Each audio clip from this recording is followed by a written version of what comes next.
Hi there, it's Jacqueline. Welcome to my cooking class. And today we've got a fun recipe that is going to be very economical, and it's using one of our new products. This is our jalapeno popper. It's a dip mix.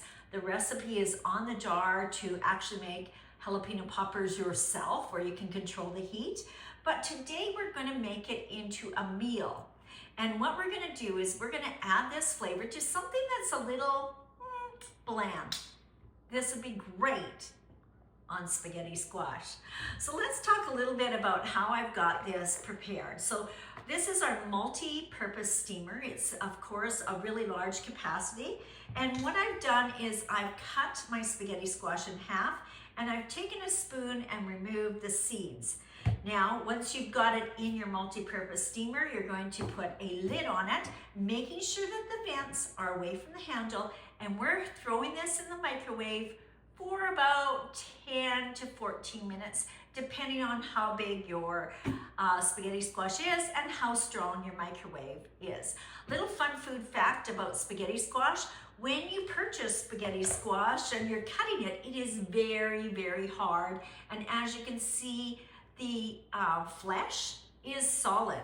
What's really cool is once this is steamed in its own juices, it actually shreds into spaghetti. How cool is that? So let's get this in the microwave. So while that's in the microwave, we're gonna be adding our protein. So I've got our amazing saute pan here.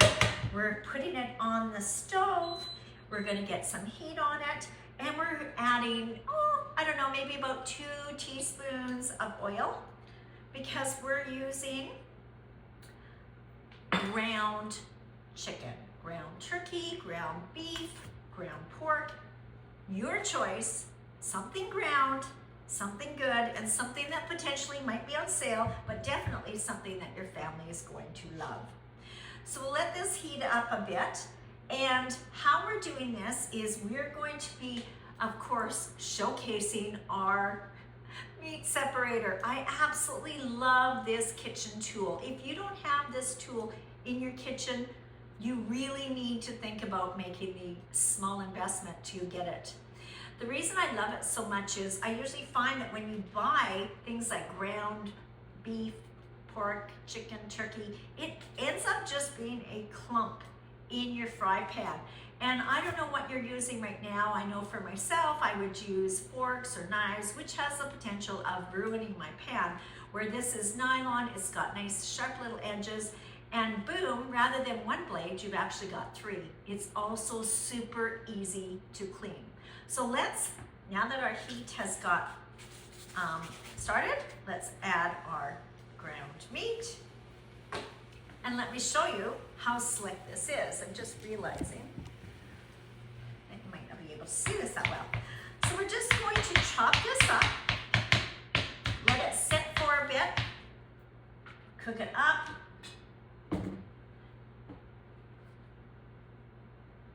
Make sure you have a little spatula to remove the chicken and get it all cooked. And we're going to brown this. So our chicken, as you can see, is starting to cook on the bottom using your flipper, and I love our flipper.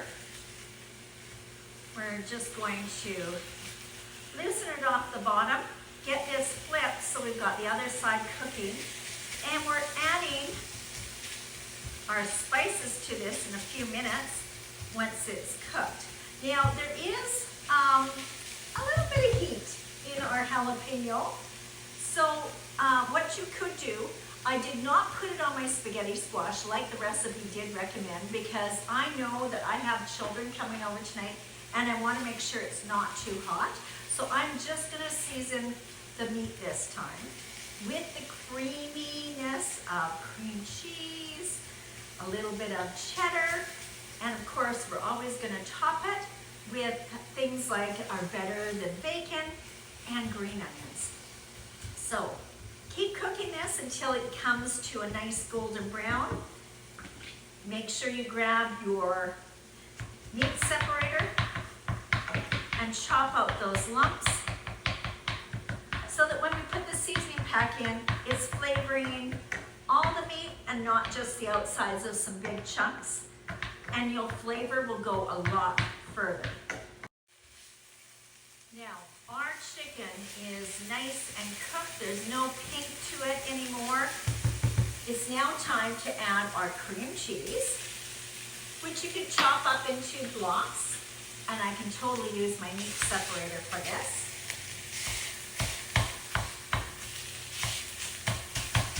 We're also going to add our cheddar cheese.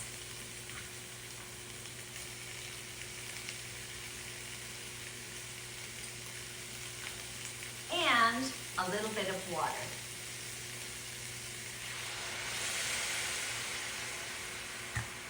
We need to get our seasoning mix in. So grabbing your spoon, we're adding some popper flavor, which in this case, depending on who you're having over for dinner and how spicy they like it, 1 to 2 tablespoons of your choice. I'm gonna do 1.5. Again, it is totally up to you. That's what I love about Epicure. The flavor and the heat is in your control. Taking our flipper, we're going to just make sure this is nicely mixed up, that our cheese is melting, that we're getting that flavoring on all our cooked ground meat. Yum, yum, yum. You may want to turn the heat down a little bit on this. We certainly don't want to burn it because we've still got about 3 more minutes in the microwave for our spaghetti squash. Just so you know, when your spaghetti squash comes out of the microwave, it's going to be steamy, steamy hot. You're wanting to get a fork, and you may want to let it cool down a little bit so you can shred it. Now, one of the ways, if you're rushed for time, you may want to steam your spaghetti squash ahead of time and have it shredded and maybe put in a freezer bag. It can go into the freezer, or it can just go into your fridge, so it can be part of your meal prep at the beginning of the week. So you can see I've got the seasoning mix in there. Doesn't it look good?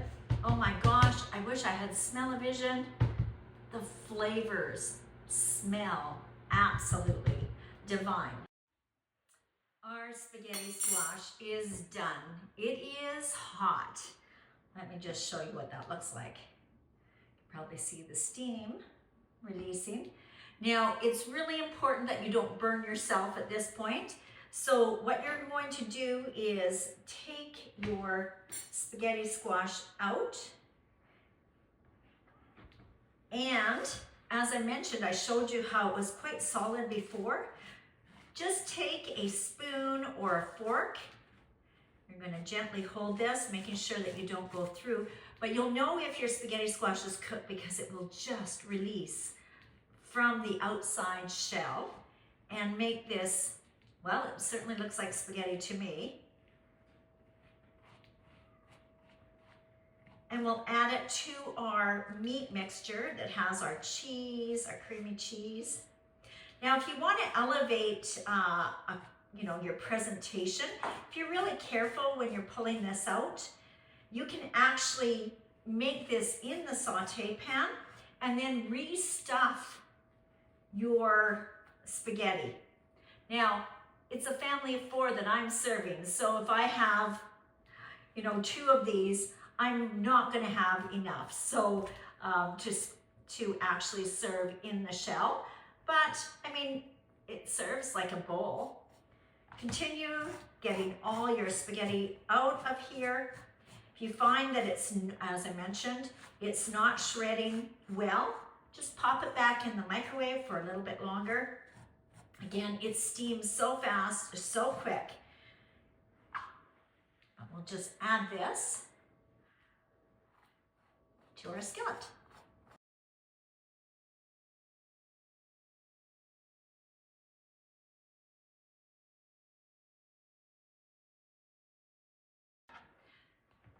So now it's simply just a matter of getting that flavor in because our spaghetti squash is cooked. Our ground chicken is cooked. We've got that cheese that is melted. So we just need to blend this, keep it warm, and we're gonna plate this to make it look nice because of course it's got that nice, what it's yellow golden color. I'm going to enhance it with some green onions and of course our better than bacon chopper. So let me go get a plate to get this all ready. If you're not serving it right away, you could keep this warm on the stove. This also will freeze super, super well. So if you have any of our freezer cubes and you're doing meal prep, you could put this into 1 cup portions. So we have those freezer cubes that come in a 2 cup size or the 4 1 cup size. I would put these in 1 cup size, and that way you've got a perfect portion. To make it perfectly balanced, all you need to do is add this with some roasted veggies and maybe a bun. How great is that? So let's get a plate and I'll be right back. So it is time to plate. So if you have roasted vegetables, I have some steamed peppers that I'm using up here. This is put in the multi-purpose steamer for about 4 minutes, and then they'll be nice, tender, crisp. This meal, just so you know, the average cost is less than $4 a serving. As you can see, this makes a lot of food. So these are nice, healthy portions. So using my saute spoon, I'll just add some of this spaghetti. And what we're going to do now is, I mentioned we're going to add some color to this. So I'm putting on our better than bacon, which is a vegetarian sweet sort of accompaniment. And if you have any green onions kicking around the house, which I almost always do, you can maybe throw a few sprinkles of those on top. And there you have it. This is your amazing, creamy, loaded popper spaghetti, jalapeno popper spaghetti. Isn't that look good? So thanks for watching today's cooking class. Hope you enjoyed it. This is a fast meal. I strongly encourage you to give this a try. It's become one of my new favorite recipes. Thanks everyone. See you again next Thursday, 3 p.m. Bye for now.